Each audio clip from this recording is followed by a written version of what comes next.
Hello dear student, welcome to CA International School online classes. Dear plus 2 commerce class, I hope आपने मेरी last video जरूर देखी होगी जिसमें मैंने चैप्टर सेकंड डिस्कस किया था, कंप्लीट हो चुका था। और आज मैं डिस्कस करूंगी चैप्टर फिफ्थ, थर्ड फोर्थ बाद में डिस्कस करेंगे क्योंकि चैप्टर फिफ्थ काफी इजी टॉपिक है और आप इसको पढ़ भी चुके हैं अपने 10th क्लास में। ठीक है बेटा, इसलिए आज मैं ये टॉपिक शुरू करा रही हूँ। और सबसे पहले मैं आपसे पूरा एक्सपेक्ट करती हूँ कि जो भी वीडियो हम भेजते हैं आप उसको जरूर देखेंगे और जितना भी कराया जाता है उसको प्रॉपर हम पढ़ेंगे भी, मिस आप पढ़ेंगे अच्छे से, लर्निंग भी अपना प्रॉपर करेंगे ताकि बेटा आपको अभी आने वाले फ्यूचर में कोई प्रॉब्लम नहीं हो। प्लीज मेरी आपसे रिक्वेस्ट जरूर है, जो भी वीडियो है किसी भी सब्जेक्ट की जरूर ध्यान से देखिएगा। कोई प्रॉब्लम हो तो आप मैसेज कर ही सकते हैं, जैसे कुछ बच्चे कर भी रहे हैं जहां उनको प्रॉब्लम हो रही है। तो प्लीज चलिए बेटा, तो चैप्टर फिफ्थ हम स्टार्ट करते हैं जिसमें टॉपिक हम स्टार्ट करेंगे मनी एंड बार्टर सिस्टम। काफी इजी टॉपिक है। सबसे पहले अपनी एक प्यारी से स्माइल दीजिए ताकि आपकी उसी प्यार से स्माइल के साथ हम पूरे मोटिवेट होके, मैं भी मोटिवेट हूं ताकि और अच्छे से आपको यहाँ ऑनलाइन नहीं ऑफलाइन नहीं पढ़ा पा रही बट ऑनलाइन जितना बेस्ट हो सके आपको पढ़ा सकूं और आप भी उतने ही अच्छे तरीके से इसको पढ़ें, समझे और कोई प्रॉब्लम हो तो पूछे। चलिए बेटा स्टार्ट करते हैं। तो फर्स्ट ऑफ ऑल हम पढ़ेंगे money and barter system topic में मनी क्या है। ठीक है, तो बेटा मनी क्या है? वैसे जनरली मनी जो आप जिसके माध्यम से आप एक्सचेंज करते हैं उसे बोलते हैं मनी। कोई वस्तु चाहिए होती है तो आप क्या कहते हैं अपने फादर मदर से? यही कहते हैं कि मुझे मनी चाहिए, क्योंकि उसके बिना तो एक्सचेंज होता ही नहीं है।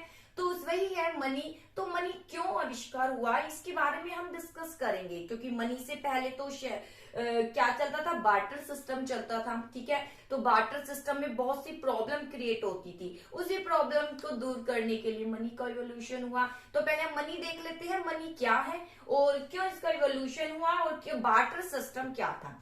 चलिए मनी क्या है? A thing which is commonly accepted as a medium of exchange। ये वो थिंग है जिसे कॉमनली यानी समान रूप से क्या किया जाता है, एक्सेप्ट किया जाता है। किसी भी वे से आपको कोई भी मीन्स गुड्स खरीदना हो तो आप इजीली जो है इसको मनी को दे सकते हो और सामने वाला क्या करेगा, एक्सेप्ट करेगा। ठीक है, कॉमनली एक्सेप्टेड है। जहां जिस देश की करेंसी है उस देश में वो इजीली एक्सेप्ट की जाती है। ये भी आपको थोड़ा ध्यान रखना पड़ेगा। जैसे कि हमारे यहाँ पे Indian currency rupee is money, वो मनी है और it is the commonly accepted medium of exchange. और ये कॉमनली एक्सेप्टेड मीडियम है एक्सचेंज का। आप कोई भी लेन देन मनी के माध्यम से कर सकते हैं। मनी आई तभी तो क्या हो गया, एक्सचेंज का माध्यम जो है बहुत ही सिंपल हो गया। और डॉलर इन यूएसए, जैसे यूएसए अगर कहीं तो यूएसए में जो मनी है वहां डॉलर है उनकी मनी, तो वो वहीं पर एक्सेप्ट की जाएगी। ये थोड़ी हमारी इंडियन करेंसी आप वहां पर दोगे तो वो एक्सेप्ट करेंगे, नहीं। वहां पर जो करेंसी चलती है वहां पर जो उनकी मनी है यानी डॉलर वो ही एक्सेप्ट होगी और इट इज कॉमनली एक्सेप्टेड। ठीक है, और यही कॉमनली रूप से वहां क्या की जाएगी, कॉमनली रूप से एक्सेप्टेड की जाएगी। अगर हम पीछे देखें तो ऐसा भाई मनी का आविष्कार क्यों हुआ, तो हम यहाँ पीछे जो बहुत सी प्रॉब्लम थी उसका सोल्यूशन करने के लिए मनी का आविष्कार हुआ। तो चलिए हम पीछे कुछ समय पीछे जाते हैं, वहां देखते हैं क्या होता था। अगर इन ऑल्डन डेज हम पीछे जाते हैं तो हम देखते हैं कि goods were exchange for goods. वस्तु के बदले क्या एक्सचेंज होती थी, वस्तु एक्सचेंज होती थी। देयर वॉज नो मनी, क्योंकि उस समय क्या नहीं था, मनी नहीं था, लेकिन काम तो सभी करते हैं, एक्टिविटी तो सभी होती थी। ठीक है, तो कैसे हम एक्सचेंज करते थे, वहां पर गुड्स के बदले क्या किया जाता था, गुड्स का एक्सचेंज होता था, लेकिन काफी डिफिकल्ट था। मनी से एक्सचेंज करना बहुत सिंपल हो गया है, लेकिन गुड्स के बदले गुड्स देना कितना डिफिकल्ट है। क्योंकि सबसे पहले जब आप किसी व्यक्ति से कहोगे कि ठीक है आप मान लीजिए मेरे फार्मर में आप काम कीजिए, ठीक है, या मेरे यहाँ सर्विस कोई भी सर्विस दीजिए, चाहे एज अ सर्वेंट के रूप में काम कीजिए, तो बदले में क्या कहेगा कि मैं तो गुड्स लूंगा क्योंकि मनी तो है ही और आप भी गुड्स दोगे। अब डिपेंड ये करता था कि आप कौन से गुड्स दे रहे हैं और वो कौन से गुड्स आपसे मांग रहा है। हो सकता है वो स्पेशल डिमांड करे कि मुझे वीट ही चाहिए और आपके पास शायद इतना वीट नहीं हो सफिशिएंट जो इसको देना है, तो आप कैसे आप उसको पूरा करते हैं एक्सचेंज को, काफी डिफिकल्टी थी। इसलिए ही तो मनी का आविष्कार हुआ। चलिए हम पहले आगे और पढ़ लेते हैं कि पुराने समय में देखते थे goods were exchange for goods, goods के बदले एक्सचेंज की जाती थी goods, there was no money, वहां पर मनी का कोई रिलेशन नहीं था। कॉबलर क्या करता था, would make shoes in return for wheat from the farmer, farmer से क्या लेता था भाई, व्हीट लेता था, अपनी सर्विस दी है। अब फार्म वर्कर क्या करते थे, would get grain as a reward for his labour, farm worker क्या करेंगे, फार्मिंग कर रहे हैं तो बदले में क्या लेंगे, मनी तो है नहीं, तो फिर क्या लेना पड़ता था उन्हें, ग्रेन्स लेना पड़ता था। तो यहाँ डिफिकल्टी बहुत थी अगर सामने वाला स्पेशल डिमांड कर दे और आपके पास वो वस्तु नहीं हो, डिमांड मतलब स्पेशली वो लेने के लिए तैयार है उस वस्तु, लेकिन वो आपके पास नहीं है, तो आपके फिर आप कैसे देंगे, एक्सचेंज कैसे होगा, इसके इसलिए ही मनी का आविष्कार हुआ। इसके बाद जब मनी का आविष्कार हुआ तो सबसे पहले देखिए coin of gold and silver were introduce, सबसे पहले गोल्ड एंड सिल्वर के कॉइन क्या किए गए, इंट्रोड्यूस किए गए, ठीक है, जैसे आपने पढ़ा भी है अपने एसएसटी में।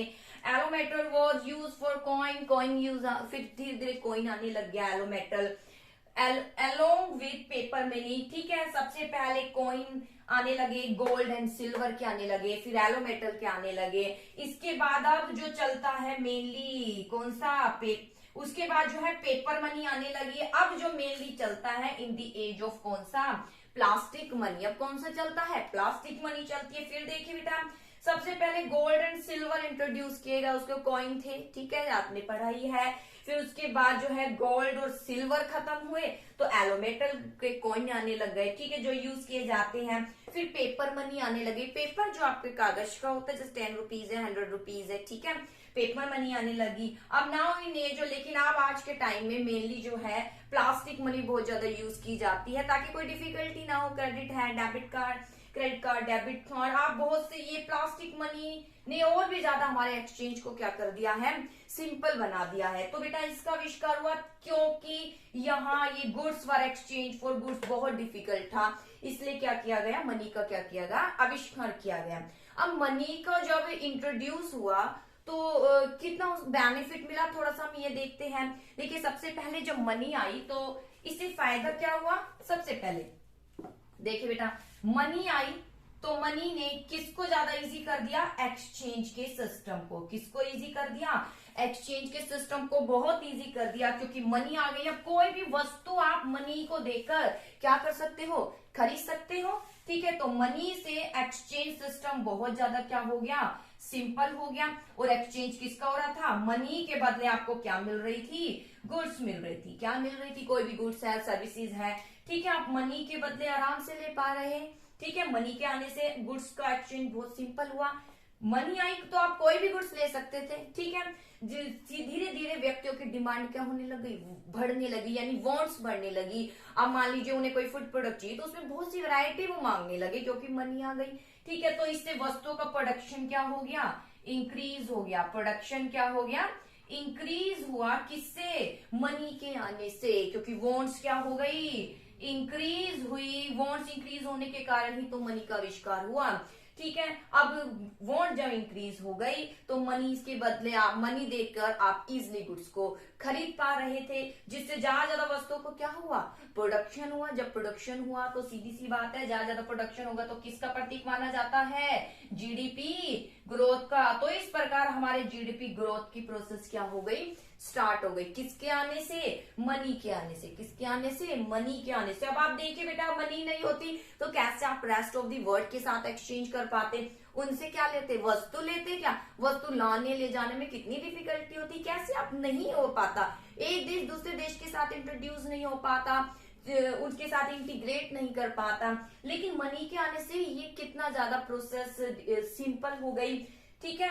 और मनी ने किसको फ्रम कर दिया, बार्टर सिस्टम, जो शुरू में ठीक है लोगों को काफी सिंपल लगता होगा, लेकिन जैसे जैसे उनकी आवश्यकताएं बढ़ी तो ये बार्टर सिस्टम में बहुत सी कमी आने लग गई। तो उस कमियों को किसने दूर कर दिया, मनी ने। और मनी ने ही क्या बढ़ा दिया, हमारा जीडीपी ग्रोथ। मनी अगर है कोई भी वस्तु आप खरीद सकते हो, किसी वस्तु की डिमांड कर सकते हो, जितनी डिमांड करोगे प्रोडक्शन इंक्रीज होगा, प्रोडक्शन इंक्रीज होगा तो सीधी सी बात है जो हमारी इकोनॉमी की प्रॉब्लम, बेरोजगारी बहुत ज्यादा चलती है वो भी खत्म होगी, जीडीपी क्या होगा, ग्रोथ भी होगा, एक हमारा देश जो है समृद्ध देश कहलाया जाएगा। तो मनी के आविष्कार ने हमारे जीडीपी ग्रोथ को भी क्या कर दिया, इंक्रीज कर दिया। तो ये था बेटा मनी का टॉपिक कि मनी से क्या क्या फायदा हुआ और मनी क्यों आई। अब सबसे पहले हम थोड़ा सा टॉपिक बार्टर सिस्टम का भी देखेंगे, जो कि आपके बुक में है कि बार्टर सिस्टम क्या है और बार्टर सिस्टम की क्या लिमिटेशन है, यानी बार्टर सिस्टम क्यों एलिमिनेट करना पड़ा, उसके बारे में अब हम डिस्कस करेंगे। देखिए बार्टर सिस्टम तो आपको पता है कि बार्टर सिस्टम क्या है, यानी जब गुड्स के बदले क्या दी जाती है, क्या एक्सचेंज की जाती है, गुड्स एक्सचेंज की जाती है, तो उसे क्या बोलते हैं, बार्टर सिस्टम। यानी गुड्स फॉर गुड्स, गुड्स के बदले क्या चाहिए होती है, गुड्स चाहिए होती है, उसे बोलते हैं बार्टर सिस्टम। ठीक है, अब जब गुड्स के बदले गुड्स चाहिए होती थी, सबसे पहले लिमिटेशन क्या बनी होगी कि कैसे डबल कोइंसिडेंस ऑफ वांट्स, कैसे हम दूसरे व्यक्ति की इच्छाओं को क्या करें, पूरा करें, कैसे दूसरे की व्यक्ति की इच्छाओं को हम पूरा करें। वो चाह रहा है मुझे ये वस्तु चाहिए, उसे राइस चाहिए, लेकिन हम तो वीट दे पा रहे हैं, तो वीट ठीक है, फिर वो वीट लेने के लिए तैयार नहीं है, तो कैसे वो हमें सर्विस देगा, हम कैसे वो कैसे उसकी सर्विसेज का फायदा उठाएंगे। ठीक है, तो यहाँ पर काफी डिफिकल्टी हो जाती थी किसमें, इन बार्टर सिस्टम में। तो हम यहाँ पर डिस्कस करेंगे इसकी लिमिटेशन क्या है, बार्टर सिस्टम क्यों अस्तित्व से हटाया गया। ठीक है, जब बार्टर सिस्टम चलता था तो इकोनॉमी को क्या बोलते थे बेटा, सीसी इकोनॉमी के नाम से वो जानी जाती थी। बेटा सी मतलब कमोडिटी फॉर कमोडिटी, कमोडिटी मतलब वस्तु ही है, वस्तु के बदले क्या एक्सचेंज होती थी, वस्तु एक्सचेंज होती थी। तब उसको जब बार्टर सिस्टम होता है तो उसको हम जो इकोनॉमी है, इकोनॉमी मतलब हमें पता है जहां हम रह रहे हैं ये इकोनॉमी, तो यहाँ पे सीसी इकोनॉमी थी, यानी कमोडिटी के बदले क्या एक्सचेंज की जाती थी, कमोडिटी। ठीक है, तो बार्टर सिस्टम को हम कह भी सकते हैं सीसी इकोनॉमी। क्वेश्चन भी आ जाता है सीसी इकोनॉमी से क्या अभिप्राय है, सीसी इकोनॉमी मतलब आपको किसका मीनिंग बताना है, बार्टर सिस्टम का। चलिए इसके बाद हम देखते हैं इसकी लिमिटेशन क्या है। बेटा फर्स्ट लिमिटेशन आती है डबल कोइंसिडेंस ऑफ वांट्स, कि बार्टर सिस्टम है सबसे पहले कि अगर एक्सचेंज करना है तो यहाँ डबल कोइंसिडेंस ऑफ वांट्स का होना जरूरी था, जो कि बहुत डिफिकल्ट जो है टास्क, बहुत डिफिकल्ट होता था दो व्यक्तियों के लिए। डबल कोइंसिडेंस ऑफ वांट्स मतलब यानी ए पर्सन, ठीक है, ए पर्सन मान लीजिए राइस चाहता है, तो बी पर्सन के पास भी क्या होना चाहिए, राइस होना चाहिए, किसको, ए पर्सन को देने के लिए। बाय चांस बी पर्सन के पास राइस नहीं हो, वीट देना चाहे तो ठीक है, वो काफी डिफिकल्टी होती थी कि मान लीजिए पर्सन अगर चेयर देना चाह रहा है, मान लीजिए अगर चेयर देना चाह रहा है तो बी पर्सन लेना चाह रहा है चेयर, ठीक है, अब ये तो चेयर दे देगा और बी पर्सन ले लेगा, अब ए पर्सन भी तो कुछ लेगा। ठीक है, तो ए पर्सन चेयर के बदले मान लीजिए अलमीरा की डिमांड करना चाह रहा है और अलमीरा बी पर्सन के पास नहीं है, तो कितनी ज्यादा डिफिकल्टी हो जाती थी बार्टर सिस्टम में। इसी डिफिकल्टी को दूर किया किसने, मनी ने। अब इजिली रूप से एक पर्सन दूसरे पर्सन को क्या कर सकता है, वस्तु दे सकता है, किसके बदले में, मनी के बदले में, क्योंकि मनी देनी है। अगर यहाँ इसको चेयर दे रहा है तो कोई दिक्कत नहीं है, बी पर्सन इसको क्या देगा, मनी देगा। तो बार्टर सिस्टम के मनी के आने से जो ये डबल कोइंसिडेंस ऑफ वांट्स है, इसकी डिफिकल्टी क्या हो गई, दूर हो गई, क्योंकि यहाँ पर गुड्स को एक्सचेंज करने के लिए डबल कोइंसिडेंस ऑफ वांट्स यानी दो पर्सन की वांट्स का मिलना बहुत जरूरी था। मनी के आने से वो मिल भी गए, क्योंकि अब क्या करना है, सिर्फ मनी ही तो आपको एक्सचेंज करनी है। तो ये इसकी फर्स्ट लिमिटेशन है, जिसको मनी ने क्या किया, एलिमिनेट किया। मनी ने इसको काफी सिंपल के रूप में शो किया। इसके बाद आता है lack of common unit of value. Common unit यानी जब बार्टर सिस्टम था तो कोई कॉमन यूनिट नहीं थी। मान लीजिए कार है तो कार के बदले आप क्या देते थे, कार को कैसे मेजर करते थे, किसके द्वारा मेजर करते हो, कार को किसके द्वारा मेजर करते थे, मान लीजिए काउ है, बुफेलो है, हॉर्स है, इसके द्वारा मेजर किया करते थे। कोई कॉमन यूनिट नहीं थी। लेकिन अगर आज के टाइम में मैं पूछूं कार की क्या कॉमन यूनिट है, तो कार की आप एक वैल्यू बता सकते हो, 8 लाख है, 10 है, 5 जो भी है। तो एक कॉमन यूनिट आ गई, किसके माध्यम से, मनी के आने से कॉमन यूनिट आ गई, जिसका अभाव था किसमें, बार्टर सिस्टम में। क्योंकि वहां पर अगर कार देना है तो उसको मेजर किया जाता था, हॉर्स बुफेलो है, बहुत ज्यादा डिफिकल्ट हो जाता था। कार देना चाह रहे हो, अब सामने वाले के पास हॉर्स नहीं हो जो कि आप हॉर्स मांगना चाह रहे हैं, तो फिर वही डिफिकल्टी हो जाती थी, एक्सचेंज नहीं हो पाता था। लेकिन अब एक्सचेंज बहुत सिंपल हो चुका है, किसके आने से, मनी के आने से। थर्ड क्या है, difficulty of future payment, difficulty of future payment money के आने से। चलिए बार्टर सिस्टम की ओर चलते हैं।